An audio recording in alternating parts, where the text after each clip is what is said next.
प्रिय विद्यार्थियों, भूगोल व्याख्यान माला में आपका स्वागत है। मैं अभयवीर सिंह चौधरी, सहायक आचार्य भूगोल, राजकीय महाविद्यालय बयाना। आज हम बीए सेकेंड ईयर का प्रश्न पत्र सेकेंड मानव भूगोल, उसका महत्वपूर्ण टॉपिक है प्रवसन।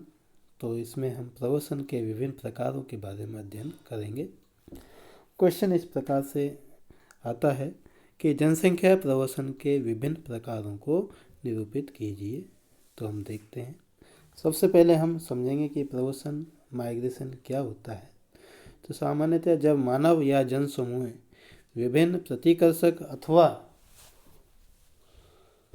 अपकर्षक कारकों के प्रभाव से एक स्थान से दूसरे स्थान की ओर गमन करते हैं तो वह जो है इसे प्रवसन कहा जाता है। अब देखो, प्रतिकर्षक कारक कौन कौन से होते हैं जिनकी वजह से मानव दूसरे स्थान पर जाता है।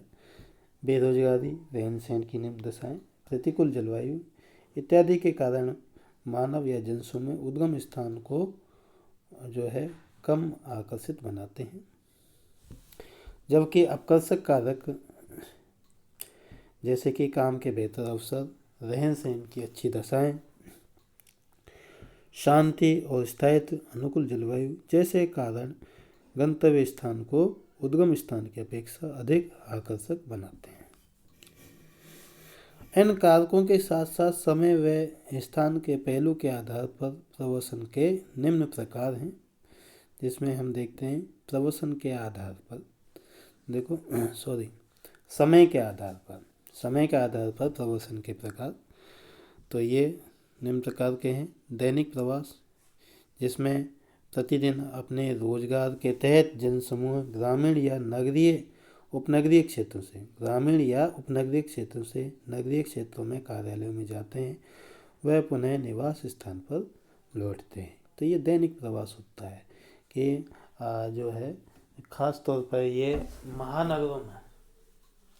महानगरों में उसके आसपास के जो उपनगरीय या ग्रामीण क्षेत्र होते हैं वहाँ से जो लोग बाग है अपने कार्यालयों के लिए डेली अप डाउन करते हैं। प्रातःकाल वो जो मेट्रो ट्रेन के लो या लोकल ट्रेन या बसों से, ये पब्लिक ट्रांसपोर्ट के माध्यम से जो है नगरीय क्षेत्र में जाते हैं। प्रातःकाल पूरे दिन वहाँ कार्य करते हैं अपने कार्यालय में और शाम को पुनः उसी प्रकार के यातायात के साधनों से वापस अपने घर आते हैं। तो ये दैनिक प्रवास कहलाता है। अगला है अल्पकालिक प्रवास। यह प्रवसन का अस्थायी प्रवास है जिसमें ऋतु प्रवास प्रमुख है। ऋतु प्रवास, ट्रांसह्यूमेंस। ऋतु प्रवास में श्रम प्रधान कृषि मौसम में खेती की मांग की पूर्ति करने के लिए कृषि मजदूरों का स्थानांतरण होता है ना। जैसे पंजाब में है तो पंजाब में चावल की जो रोपण होता है, कटाई होता है, गेहूँ की कटाई होती है, तो उस समय वहाँ पर कृषि मजदूरों के तौर पर बिहार, बंगाल या अन्य क्षेत्रों से उस लेबर की डिमांड की पूर्ति के लिए लोग वहाँ पर जाते हैं और कार्य करते हैं, महीने 2 महीने वहीं रहते हैं। इसी प्रकार पशुपालक जो है चारागाहों की तलाश में ऋतुओं के अनुसार प्रवसन करते हैं। जैसे कि भारत में, उत्तर भारत के कश्मीर में जो है गुज्जर बकरवाल और मध्य एशिया की किलगित जनजाति। गुज्जर बकरवाल जो हैं कश्मीर की जनजाति है। ये लोग जब ग्रीष्म काल आता है और हिमालय जो ग्रीष्म काल आता है तो उस समय ये हिमालय के उच्च भागों में अपने पशुओं के साथ, मवेशियों के साथ, खासतौर पर भैंस और जो भेड़ बकरी है उनके साथ ऊपर चढ़ जाते हैं। और लेकिन जैसे शीतकाल प्रारंभ हो जाता है, हिमालय की चोटियों पर बर्फ़ पड़ने लगती है तो वहाँ पर घास कम होने लगती है, तो ये हिमालय की तलहटी में अपने पशुओं के साथ जो है माइग्रेशन करते हैं। इसको ऋतु प्रवास या ट्रांसह्यूमेंस कहते हैं। धार्मिक, स्वास्थ्य लाभ और पर्यटन की दृष्टि से भी अन्य अल्पकालिक प्रवसन दृष्टिगोचर होते हैं। तीसरा है समय के आधार पर प्रवसन का प्रकार, दीर्घकालिक व स्थायी प्रवास। ये जो है कामगारों का रोजगार की तलाश में अपने स्थायी घरों से पलायन कर अन्यत्र निवासित होने की प्रवृत्ति पाई जाती है।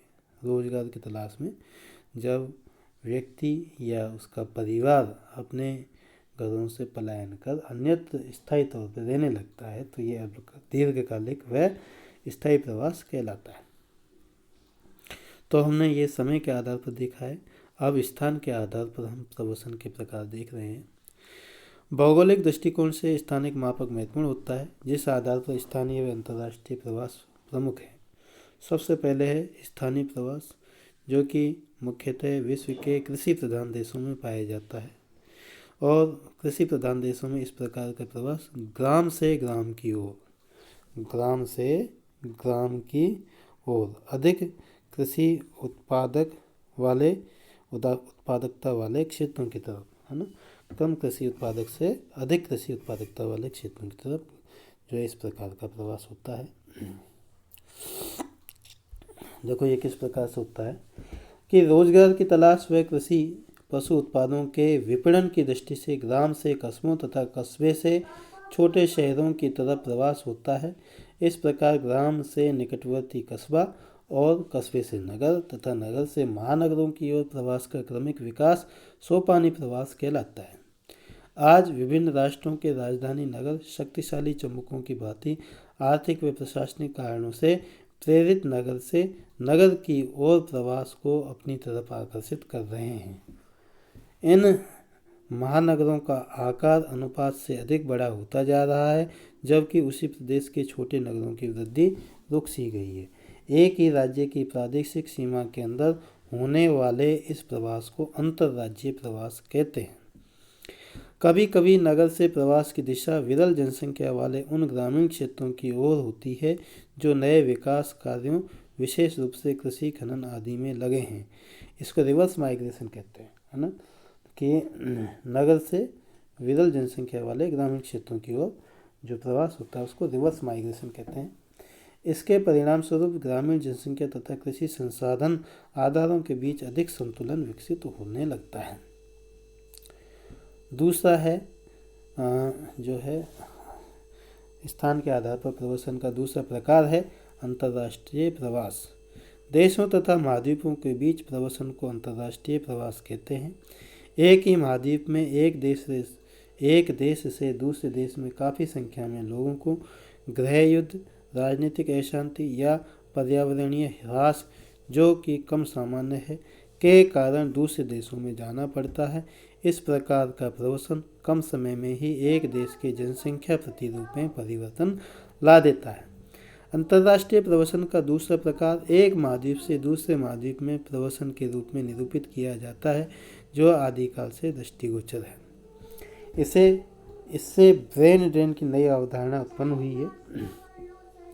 उत्तरी अमेरिका, यूरोप व ऑस्ट्रेलिया महाद्वीपों में कार्यशील श्रम की कम जनसंख्या व उच्च लागत के कारण उत्पन्न श्रम की मांग की पूर्ति एशियाई राष्ट्रों द्वारा की जाती है। एशिया के भारत जैसे विकासशील देश के उच्च तकनीकी शिक्षा प्राप्त पेशेवर एवं अनुभवी युवाओं की इन विकसित समाजों में अत्यधिक मांग होने से युवा उच्च स्तरीय जीवन की आकांक्षा में इन महाद्वीपों में प्रवास कर जाते हैं, जिससे इनके मूल राष्ट्रों को इन मानवीय संसाधनों की सेवाओं से वंचित रहना पड़ता है।